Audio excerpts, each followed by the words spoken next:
After the delivery, my wealthy father decided to surprise me and showed up at the hospital unannounced. But when he saw the modest clothes and simple baby supplies I had prepared, he looked me in the eye and asked, "Daughter, was the $7,500 I've been sending you each month not enough?" I froze, unsure if he was joking. "Dad, I've managed with my savings and my freelance work," I replied. My answer left him speechless. His face turned red, just as my husband and mother-in-law stepped into the room. I couldn't have imagined what was about to unfold. The sterile smell and faint tang of disinfectant were the first things Emily noticed when she woke. She blinked slowly, the room feeling unfamiliar yet oddly comforting. Pain still lingered throughout her body, especially her lower abdomen, but the ache melted into pure bliss when she turned to the side. There, in a simple clear bassinet, lay a tiny figure, flushed and wrinkled. Her son. Tears streamed down her face as she reached out to brush his cheek with her finger. Every pang of labor had vanished, replaced by overwhelming love. Emily adjusted the slightly crooked blanket over her shoulders. She had chosen a shared 3-bedroom at the county hospital, not for lack of options, but because it was the smartest choice for her and her husband, Liam's, finances. The room had 4 beds, though only hers and one other were occupied. A ceiling fan creaked slowly above, stirring the humid air. Emily looked at her baby again. A light blue wool blanket, purchased from a thrift shop months ago, swaddled him snugly. She smiled. She recalled her mother-in-law, Margaret, mocking her for it. "Why buy these cheap things? They'll irritate the baby's skin. You're so stingy. How can you be so careless with your own child?" Emily's chest tightened. Careless? She was simply being practical. Her husband, Liam, was an office worker at a mid-size firm. His salary barely covered their life in the city. To afford the delivery and baby essentials, Emily had worked relentlessly. Since her 6th month of pregnancy, she had taken freelance graphic design jobs, often working late into the night, her back aching and her eyes burning. She saved every penny, skipped expensive takeout, and suppressed envy when friends flaunted designer goods for their children. She wanted to prove she could provide for her son without burdening Liam or Margaret. Emily sighed. Liam was a kind man, but far too passive around his mother. Whenever Emily confronted Margaret's condescending remarks, Liam would say, "Be patient, love. She's older, you know." He never defended her. And when it came to money, Liam handed his paycheck straight to Margaret for management, leaving Emily only a small allowance that barely covered daily needs. "I'll have to take on more work," she mentioned one day. Liam nodded. "If you can, go ahead. Just don't forget your duties as a wife." Emily's thoughts were interrupted by the creak of the door. A nurse stepped in with a warm smile. "You're awake, Mrs. Harper. How are you feeling? Can you sit up?" she asked, checking the 4. "I'm fine, thank you." "Still sore, but happy," Emily answered hoarsely. "The baby is perfect, 7 pounds, 19 inches. Gorgeous and healthy." The nurse praised her. "You've been so responsible, Mrs. Harper. Attending every appointment, preparing everything yourself, handling all the paperwork. You're very independent." Emily offered a small, tired smile. She had little choice but to be. Just as she was about to ask when Liam would return, the door opened once more. This time, it wasn't the nurse, Liam, or Margaret. If you love real emotional stories, hit subscribe, we post one every day. Emily's heart pounded. A tall, broad-shouldered man in a finely tailored silk shirt filled the doorway. His face, sharp and commanding, looked slightly weary, but his gaze was fixed on her. "Dad," Emily whispered, hardly daring to believe it. It was Mr. Harrison Cole, her father. The small shared hospital room suddenly felt stifling in his presence. The scent of his expensive cologne overpowered the antiseptic. Mr. Cole was a tycoon, the owner of a sprawling business empire with countless ventures. Emily was his only daughter, yet she had chosen a modest life with Liam, a choice that had once earned her father's sharp disapproval. Their relationship had cooled over time. Emily was too proud to ask for help, and Mr. Cole too busy to inquire. "Dad, how did you know I was here?" she asked, trying to sit upright. A flare of pain shot through her abdomen. "I'm still your father, Emily," Mr. Cole said in his deep, steady voice. He stopped short of her bed, eyes drifting to the baby's bassinet. Behind him, his assistant carried a large basket of exotic fruits. Mr. Cole stepped closer, studying his first grandchild. The sternness in his face softened slightly. "It's a boy," he murmured. "Yes, Dad," Emily said, pride swelling. "He's your grandson." Mr. Cole extended a finger to touch the tiny hand peeking from the blanket, yet the smile slowly faded. His eyes swept the room, chipped metal beds, the creaky ceiling fan, and the faded blue wool blanket swaddling his grandson. "You're in a room like this?" His tone was flat. "Yes, Dad, it's a shared room," Emily replied, beginning to feel uneasy. "As long as it's clean, it's enough," she added softly. "And this blanket? Why is it so rough?" His voice sharpened. I bought it at a thrift store, Dad. It's good quality. I washed it well." Mr. Cole was silent. His expression tightened, eyes fixed on his daughter, a fury contained beneath the surface. "Emily," he called, his voice calm but firm. "I came without warning to surprise you. I expected you'd be in a VVIP suite. I thought you'd give our grandson the best." "Dad, Emily began, but he raised a hand to stop her. "And what do I see? Modest clothes for the baby, a cheap blanket, this room." He exhaled sharply. "Daughter, was the $7,500 I sent each month not enough?" Emily froze. $7,500. Each month. She let out a small, nervous laugh. "Dad, what are you saying? Are you joking?" "Joking?" Mr. Cole's voice rose an octave. "I never joke about money, least of all when it concerns my only daughter." Emily's heart raced. She searched his eyes for a hint of deceit but found only earnest anger. "Dad, you never sent me that money. I paid for everything with my savings and my freelance work." The room fell silent, the fan's squeak seemingly stopped. Mr. Cole stared, wide-eyed. His face, pale from fatigue, flushed red with mounting fury. Now he understood. Why his daughter looked so thin and weary. Why his grandson was wrapped in a thrifted blanket. "Freelance work, your savings." Mr. Cole growled. At that moment, the door burst open. Margaret's sharp, high-pitched laughter rang before she stepped in. "Ha ha ha. Oh, Liam, you'll grab me another designer bag later, right? As long as the color's right, I don't care." Liam and Margaret entered, hands full of luxury boutique bags. Their laughter died instantly. Margaret froze in the doorway, clutching her branded shopping bags, eyes wide at Mr. Cole standing like a storm next to Emily's bed. Liam looked helpless, like a deer frozen in headlights. The hallway's echo of Margaret's earlier cheer contrasted starkly with the icy silence in the room. His face was pale as paper, and the bags he carried nearly slipped from his grasp.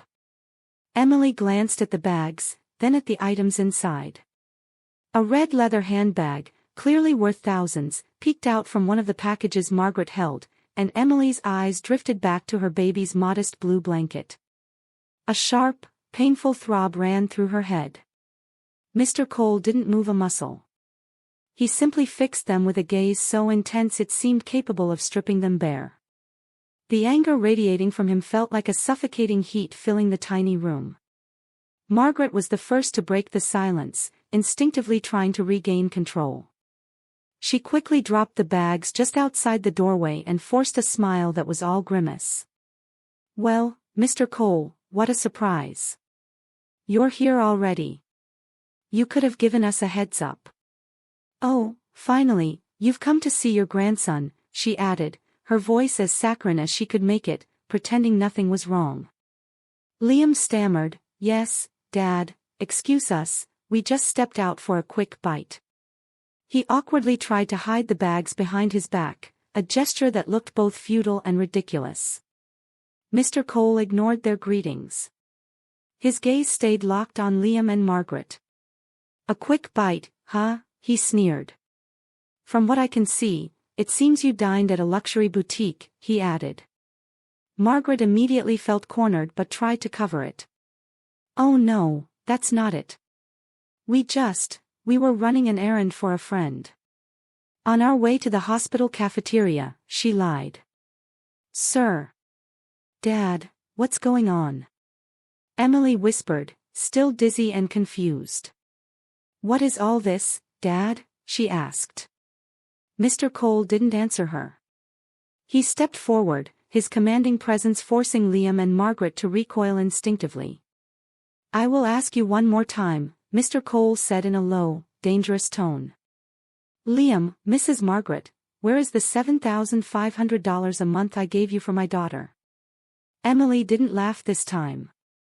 Confusion slowly twisted into horror as she searched Liam's face for an explanation. Liam swallowed hard. A bead of sweat slid down his temple as he looked to his mother for help. Margaret quickly stepped forward. Her fake warmth had morphed into a forced look of shock. She placed a hand over her chest. "What money, Mr. Cole? $7,500. Oh my, that's an enormous amount.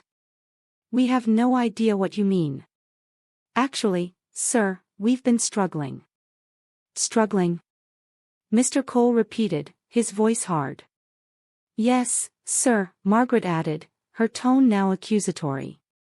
"It's just that Emily is extravagant. You don't know your daughter's true nature. Since she married Liam, you wouldn't believe how much she spends. The money Liam gives her is never enough. She always demands things, claiming their cravings during pregnancy, yet somehow all her cravings are ridiculously expensive." Emily felt like she couldn't breathe. "Mother-in-law, when have I ever asked for anything extravagant?" she said, her voice small but quivering with indignation. "I haven't asked for anything." "Oh, don't act innocent, Emily," Margaret snapped bitterly. "You asked for those bizarre designer maternity outfits.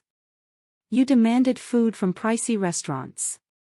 Liam had to stretch every penny to cover your whims." Emily's mind raced. That was a blatant lie. She had only 3 maternity outfits, all thrifted. And food? She often went hungry because Margaret cooked just enough to save money. "Mother-in-law, that's a lie." Emily cried, tears welling. "I never wasted money. In fact, I contributed to the household from my own earnings. Every baby item I bought was with my money. And you even called me stingy for buying a simple blanket. There, see? That's the truth. You handled it all on your own." "Of course you did. I bet you spent that money on your own whims without giving your husband a cent," Margaret snapped, a triumphant smirk on her face as she watched Emily weep. "See, Mr. Cole. You ask her nicely, and she starts crying. What a drama queen. Liam, look at your wife," she added, eyes glinting with false superiority. Liam simply kept his head bowed, unwilling to meet Emily's or, of course, his father-in-law's gaze. Emily shook her head frantically, tears streaking her cheeks. "Dad, it's not true. Please believe me," she pleaded. Mr. Cole looked at his daughter, then at Margaret, standing there with her smug lies plastered on her face. "Enough," he growled. His voice wasn't loud, but it vibrated through the small room. Margaret immediately went silent. Mr. Cole's eyes now fixed on Liam. "Liam, I'm not speaking to your mother. I'm speaking to you, as my daughter's husband. Liam hesitated, lips trembling. Yes. Dad.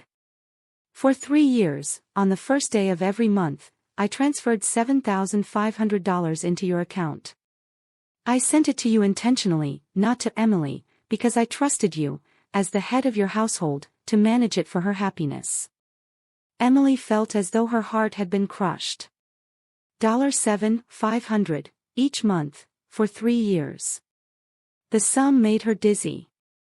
I never told Emily, Mr. Cole continued, because I wanted her to feel secure, that Liam was taking care of her, that she was living comfortably.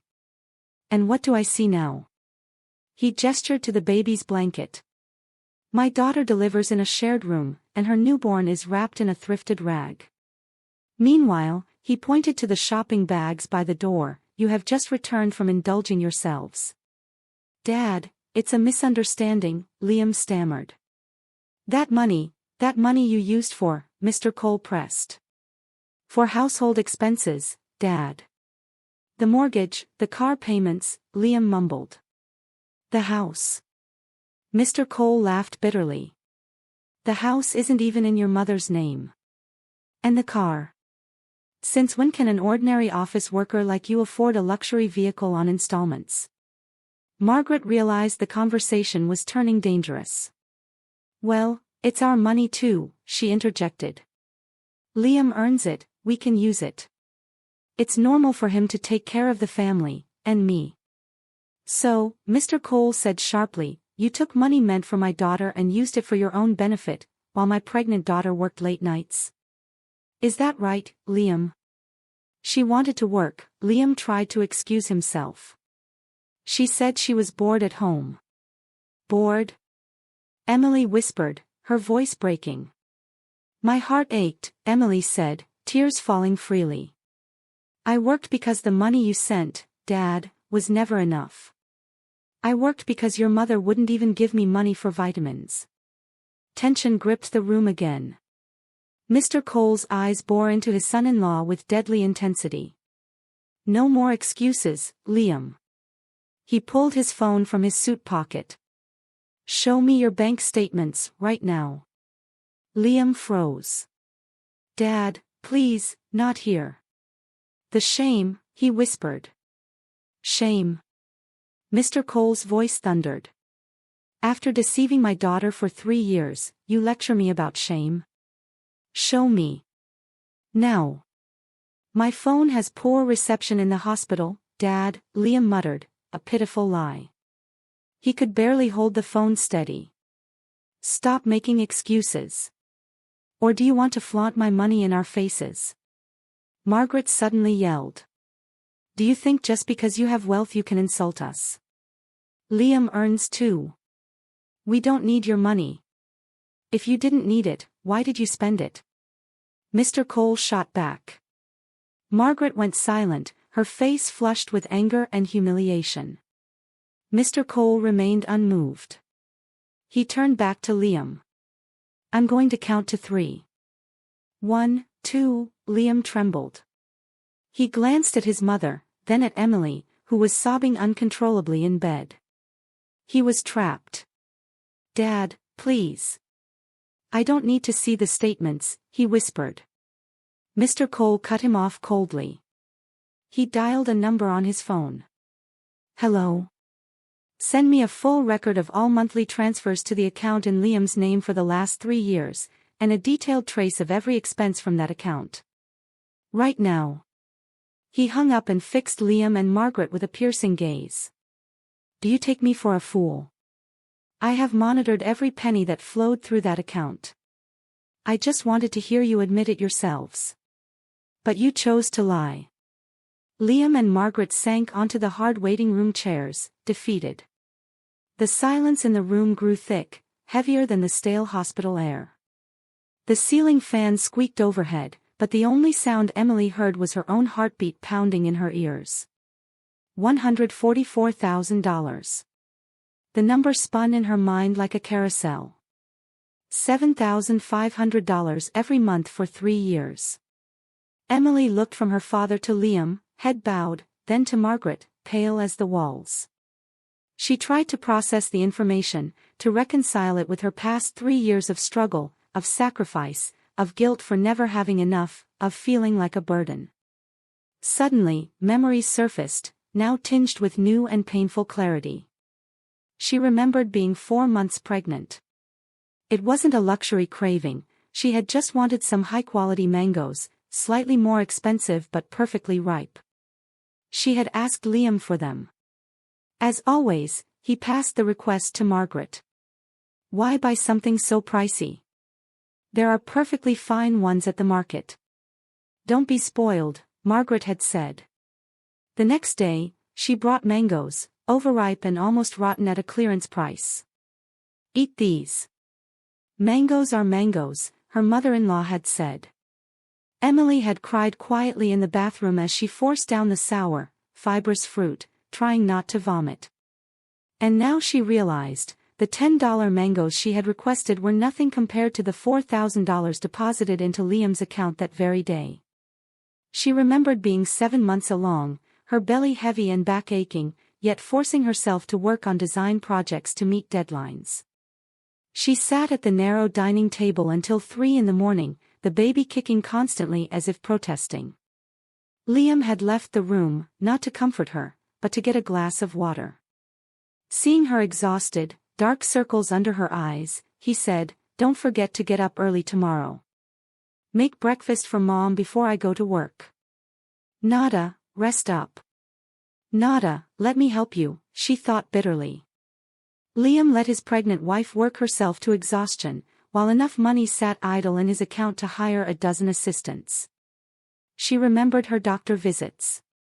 Prescribed a high-dose vitamin and calcium regimen, necessary for her health and the baby's, but unaffordable with the rationed allowance Margaret provided. $60. Not a sum she could spare. She showed it to Liam. Margaret scoffed. "Vitamins that expensive? Doctors just want to scam people. I didn't take anything when I was pregnant with Liam, and look how healthy he turned out. Take the free pills from the community clinic. Don't be weak." That night, Emily wept. She felt like a failure, an unworthy mother. Even before her son was born, she felt she couldn't give him the best. Quietly, she reached out to a client for extra work in exchange for an advance. A week later, she bought the vitamins herself, lying to Margaret, telling her they were a gift from a friend. And while Emily silently sacrificed for her child, Liam and Margaret lived in comfort and luxury. Her tears fell, unnoticed. They were no longer tears of sadness. They were tears of fury, of betrayal, of realizing just how blindly naive she had been. "Emily, sweetheart." Liam's trembling voice broke her thoughts. He reached for her hand. Emily jerked it away sharply. "Don't touch me," she growled. Ping. Mr. Cole's phone buzzed. A notification. Then another. Emails and alerts flooded in. His assistant had acted swiftly. Mr. Cole didn't even need to open his laptop. The large screen of his phone displayed every detail he needed. His expression remained calm, but his eyes blazed. "Liam," Mr. Cole said. "Your account statement is enlightening." Liam lowered his head further. "Let's see," Mr. Cole continued, voice smooth yet deadly. "Last month, deposit of $7,500 from me on the first day. On the fourth day, a card payment at a fine dining restaurant, $300. Oh, that must have been a delightful dinner." Margaret's face paled. On the seventh, payment at an upscale boutique, $500. He looked up from the phone, locking eyes on Margaret. "I suppose this is the handbag you flaunted at gatherings. The one you claimed Liam bought with his hard work." Margaret flinched. "Sir, have you been watching us?" she asked, flustered. "No spying required," Mr. Cole replied coldly. "I simply protect my assets. And my daughter is my most valuable asset, one you two have abused." He glanced back at the phone. 3 months ago, another $7,500 deposit. The following week, a down payment on a red sports car in Liam's name. Emily's eyes went wide. A car. The one you said was a company vehicle, Liam. It was a bonus, Emily. A company bonus. A bonus? Mr. Cole let out a dry laugh. Your company doesn't give bonuses like that, Liam. I know your salary. I know your company's performance. This money, he tapped the phone screen, is my daughter's. Enough. Margaret suddenly stood, unable to contain herself. Her face, once pale, now burned with anger. So what? What's the big deal? It's Liam's money. He's my son. Sons take care of their mothers, buy gifts. It's normal. Taking care of your mother with money stolen from your wife. Mr. Cole asked sharply. Stolen from whom? Margaret shot back. It's her husband's money. He earned it. It's his right. And you transferred it to him, didn't you? Then it's his, not Emily's. If it was meant for her, why didn't you deposit it in her account? Because I trusted, Mr. Cole growled. I trusted a husband would do right by my daughter. I was wrong. Yes. You were wrong. Margaret exclaimed triumphantly. So that money was already ours by right, she continued. Handbags, cars, house renovations, it's our business. You have no say. Renovations.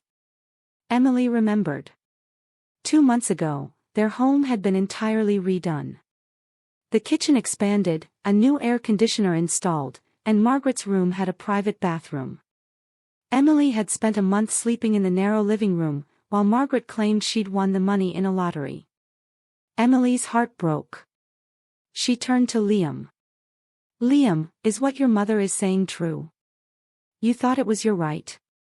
Liam couldn't answer. He only wept, but his tears felt hollow. Suddenly, he dropped to his knees. Not before Emily, but before Mr. Cole. He crawled, grasping at his father-in-law's feet. Dad, forgive me. I was wrong. My mother forced me. I promise. I'll make it right. I'll return the money. But, please don't fire me. Please, don't call the police. Emily watched him, stunned. Even now, what Liam feared most wasn't losing her trust or abandoning their son, it was losing his job, going to jail. Not guilt.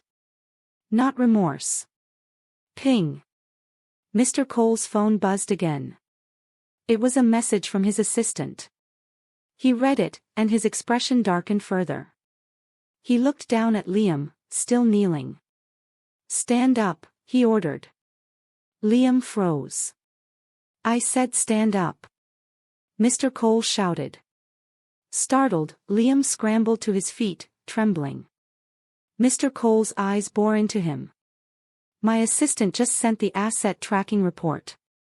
You've been craftier than I expected. Not only have you spent the money, but you've turned it into assets under your name. Liam and Margaret froze.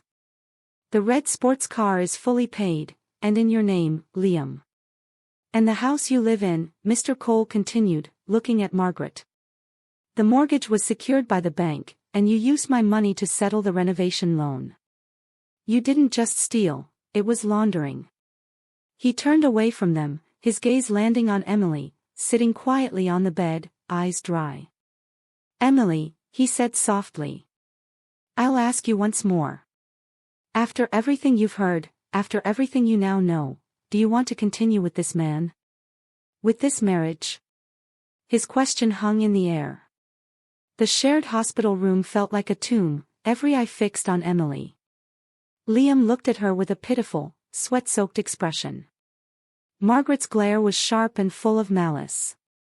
Emily turned to her father. This man, who had always seemed distant and cold, now stood before her like a shield, protective and steady. She glanced at the baby in the bassinet, an innocent who had nearly been raised in a house of lies, a child who deserved so much more. Slowly, Emily's gaze shifted back to Liam, the man she had loved, or at least thought she had, the one she had defended against her father 3 years ago, the man she had trusted to lead their family. Before Emily could respond, Margaret snapped. Her patience had vanished. The mask of the suffering, patient mother-in-law had long since fallen. Enough. Don't give us that pitiful look. Emily took a deep breath.